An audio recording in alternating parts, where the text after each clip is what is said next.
자, 짜르가 다시 힘을 보이는 걸까요? 김종인 대표 요즘 별명이 제정 러시아 때 황제 짜르로 불리죠. 대구에 내려갔습니다. 이렇게 말했습니다. 과연 대구에 내려간 김종인 대표의 모습 어떤 것인지 영상과 함께 시작해 보겠습니다. 네, 홍의락. 네, 공천에서 배제된 의원인데 구호가 외쳐지고 있고요. 옆에 김부겸 후보가 보입니다. 자, 대구에 내려간 김종인 대표 어떤 얘기를 했을까요? 자, 그 발언 내용 들어보겠습니다. 우리 지금 홍의락 의원님의 경우는 사실은 제가 오기도 전에 당에서 혁신안이라고 그래서 만들어 놓은 그 규정에 의해서 좀 20%를 하는데 그게 사실 포함이 되는지 안 되는지 저도 몰랐어요. 제가 최종적으로 판단을 갖다 할 테니까 그 점에 대해서는 너무 심리 안 하셔도 되겠고 제가 매우 죄송스럽다는 말씀을 갖다 드립니다. 말씀 들었으면 좀 본인의 마음에 회복이 됐을 텐데. 내가 이제 얼굴이나 한번 오시라고 그러세요. 저 장면 굉장히 낯섭니다. 왜냐면요. 공천 배제된 홍의락 의원 관련돼서 그 사람을 구제해 주겠다는 김종인 대표 얘기를 홍의락 의원이 없는 곳에 김부겸 후보랑 있는 자리에서 얘기를 했거든요. 네. 그게 감사 인사를 김부겸 후보가 한단 말이에요.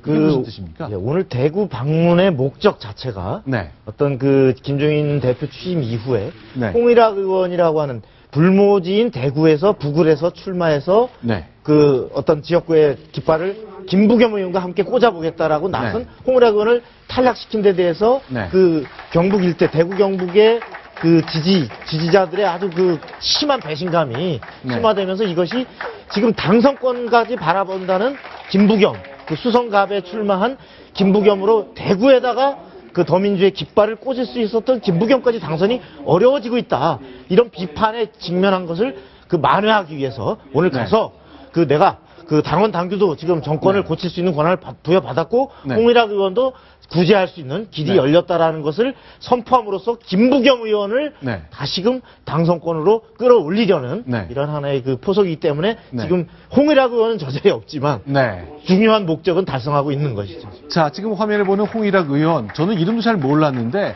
대구의 현역 비례대표 의원이지만 대구 지역구 출마를 노리는 오히려 유일한 현역 의원이잖아요. 그 사람을 떨어뜨려서 더불어민주당은 대구는 버렸구나 라는 인상을 줘서 김부겸 후보가 막 펄펄 뛰었었잖아요. 심정숙 기자. 그렇죠. 김종인 대표가 더불어민주당은 대구를 버리지 않았습니다. 결국 김부겸 후보 도와주십시오 이런 메시지를 던지고 있는 거군요. 네. 그 77세 차를 김종인 대표가 대구까지 가서 지금 말씀하신 것처럼 힘쓸어주기에 나섰는데 대구에는 왜 더민주를 대표할 인물이 이렇게 적은가? 그동안 대구 사람은 왜 하나도 영입을 안 하고 대구를 불모지같이 빈 공간으로 남겨뒀는가? 이해가 되지 않는다.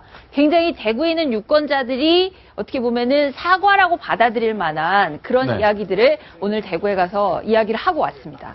자, 그런데 이제 타이밍이요. 박성원 부국장님 다시 한번 질문을 좀 드려야 되겠습니다. 어제 일부 매체에서 쭉 방송에 나오는 걸 보니까 그동안은 뭐 김부겸, 김문수 두 후보가 격차가 굉장히 큰 걸로 저희가 이해하고 있었는데 많이 좁혀지고 뭐 뒤집히지고 이런 인상을 줄 수 있는 조사가 나왔는데 저희가 그동안 다뤄보지 않았던 여론조사 기관이라 저희 방송에서는 소개하지 않았습니다만 이런 대구의 분위기가 바뀌는 것하고 김종인 대표의 대구행 좀 시점이 좀 맞물리는 측면이 있습니까? 당연히 맞물리죠. 이게 그 당초에 김부겸 의원이 거기서 애를 썼고 해서 많은 부분 평가를 받았지만 TK 지역의 정당 지지도를 보면 뭐 거의 한 4배 이상, 4배 가까운 이런 새누리당과 더민주의 차이를 보이기 때문에 이것이 선거에 가까울수록 부겸이가 사람은 좋은데 당이 말이야. 그래서 이렇게 찍으려다가 가서 이렇게 찍고 나올 수 있다는 그런 그 선거 전문가들의 얘기가 지금 굉장히 현실화되는 분위기다. 이런 상황이기 때문에 그 급거 내려가서 이런 분위기에 김부겸 의원을 극구 지원하는 이런 그 대구행을 한 거죠. 자, 일단 대구에서는 김종인 대표 지역 기자는 만났습니다만 뭐 시장 다니고 그런 일정은 없었나 보네요. 그렇기보다는 일단은 김부겸 전 의원 위로하고 뭔가 홍의락 의원을 좀 구제할 수 있다는 그런 시사점을 남기면서 일단은 어떤 대구에 있는 지지자들을 좀 위로하는 데 초점을 뒀습니다. 자, 그러면 이제 많은 지역에서 많은 여러 정당에서 지금 나올 발표를 기다리고 있는데 삼선 이상 의원 이제 절반을 놓고 아주 엄밀하게 따져봤다는 거잖아요. 내일 누구 배제한다 발표 날 수도 있는 거죠. 내일 뭐 피해 수요일이 될 거다 이래서 네. 지금 벌벌 떨고 있다는 얘기가 나오는데요. 네. 일단 뭐 규모가 얼마 정도 될 거냐 한 네. 40명 정도 조사를 해서 한 네. 10명 안팎이 될 거라고 하는데 규모는 이 무시무시한 발언을 좀 봐주세요. 홍상선 네. 이제 공관위원장 이렇게 얘기했습니다. 윤리 문제를 판단하기 위해서 후보 본인은 물론이고요.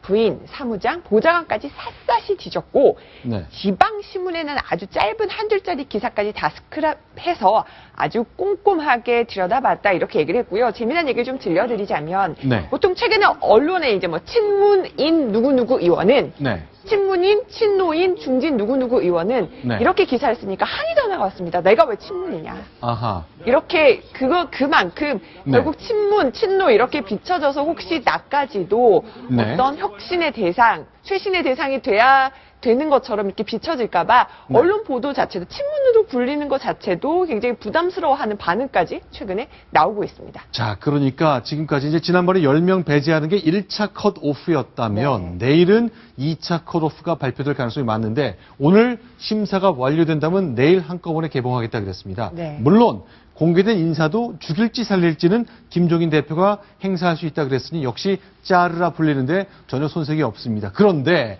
재미있는 SNS 글이 하나 올라왔습니다. 심정숙 기자. 네. 정청래 의원이요. 이렇게 공손한 글을 올렸네요. 네, 그 대포라고 불리는 정말 거침없는 정청래 의원이 네. 죄송합니다라는 꺽쇠 주제를 해서 네. 글을 하나 올렸는데요. 무엇이 그렇게 죄송했을까요? 선거운동 시에는 많은 분들이 겸손함을 강조하십니다. 최전방 공격수를 본인이 하다 보니까 때로는 본의 아니게 불편하게 했던 분들이 있다. 그분들께 네. 죄송합니다. 다시는 그런 일이 없도록 하겠습니다. 더 낮게, 더 겸손하게, 더 낮아져서 총선 승리를 하는데 도움이 되겠습니다. 라는 글을 평소 즐겨하는 트위터에다가 저렇게 오늘 글을 올렸습니다.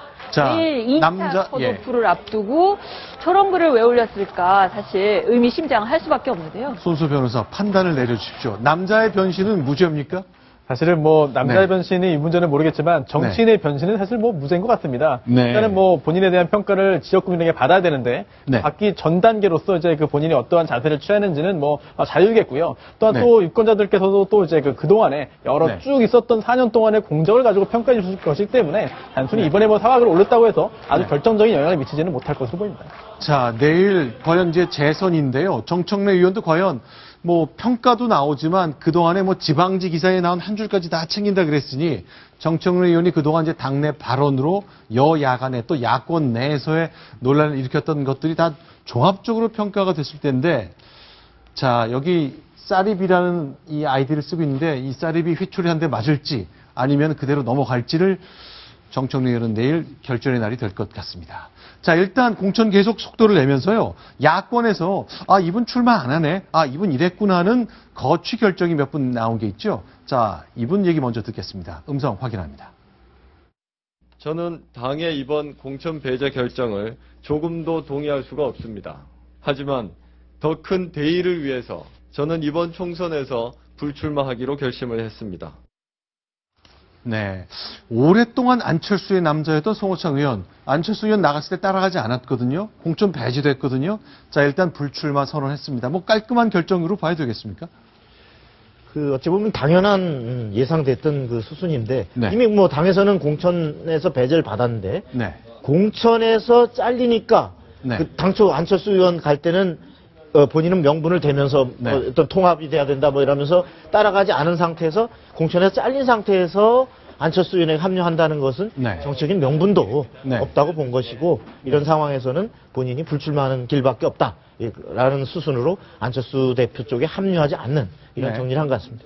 자, 20번째 국회의원이 돼서 원내 교섭단체를 만들어줄 수 있었지만 일단 송호창 의원 잔류하고 불출마하겠다고 선언했습니다. 그런데 정운찬 전 국무총리도 가닥을 잡았는데 정치 불참을 선언했군요. 네, 오늘 성명을 냈습니다. 네. 뭐라고 했냐면요. 잠시 한번 흔들렸던, 정치에 흔들렸던 마음을 다시 모아서 사회활동을 통한 동반성장의 길에 더욱 매진하고자 한다. 동반성장을 하려고 정치를 하려는 건데 정치하면서 오히려 그 길에 소홀해질 수 있겠다. 이런 얘기를 했는데 네.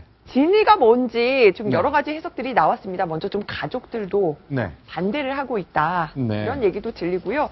국민의당과 더불어민주당에서 바로 정운찬 전 총리 잡기에 나섰는데 그 과정에서 좀 마음이 불편했던 게 아닌가. 그런 것을 어떤 좀 정치에 대한 비판적인 얘기로 좀 드러낸 게 아닌가 이런 해석도 나오고 있습니다. 자, 정운찬 전 총리 이제 2010년도 이명박 대통령이 새정치 수정안 내놓을 때 이제 공주 출신인 인사를 발탁하면서 자, 좀 밀어준 것 아니냐 싶었지만 6년이 흐르면서 결국 정리가 됐네요. 이번에 안 하면 앞으로도 좀 기회는 없다고 봐야 되겠죠? 앞으로도 정치 참여는 사실 없다고 봐야 되는 것이 네. 이번이 어찌 보면 마지막 어떤 기회일 수 있는데 네. 본인은 사실은 김종인 대표, 정운찬 전 총리, 그다음에 그 이상돈 네. 지금 국민의당 공동 선대위원장 네. 이분들은 사실 어떤 중도 경제 민주화 그리고 동반 성장 네. 이런 데에 사실 많은 공감을 갖고 같이 논의를 해왔던 사이입니다. 네. 그런데 이것이 지금 현재 이렇게 안철수 당 쪽과 갈라져 있고 특히나 이번에 만일에 입당을 하게 되면 본인이 같이 입당을 해서 어떤 정책 자체를 완전히 이렇게 패러다임을 가고 싶다라고 하는 부분들이 네. 더민주화 얘기 과정에서 제대로 성사되지 않은 것으로 그렇게 알고 네. 있습니다. 알겠습니다. 송호창, 정운찬 두 정치인 그리고 행정가의 길이 이제 정해졌습니다. 두 분 다 불출마, 정치 불참 정리했습니다. 자.